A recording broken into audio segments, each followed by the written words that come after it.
यह है नेपाल का तलेजू भवानी मंदिर, जहां माता दुर्गा आज भी साक्षात एक छोटी बच्ची के रूप में मौजूद है।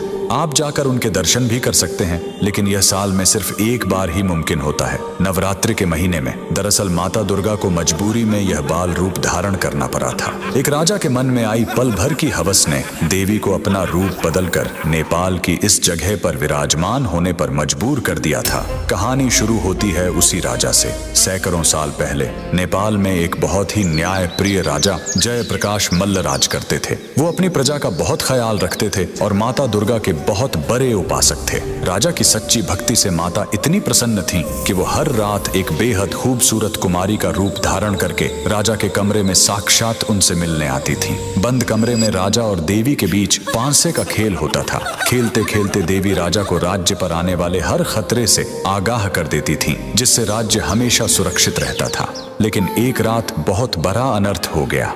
पांसे खेलते समय देवी के उस अत्यंत सुंदर रूप को देखकर राजा का मन डोल गया और उसके मन में पल भर के लिए वासना आ गई।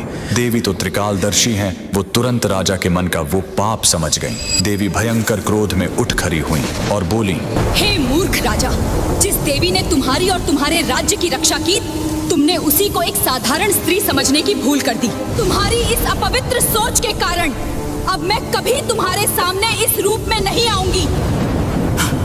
राजा को अपनी भयंकर गलती का एहसास हुआ।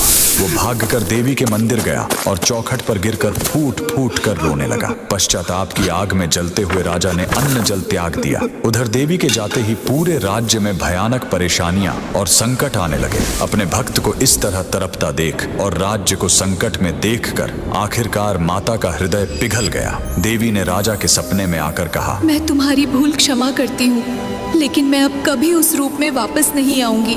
अब से मैं तुम्हारे राज्य की रक्षा करने के लिए एक पवित्र और निष्पाप बालिका के रूप में आऊंगी।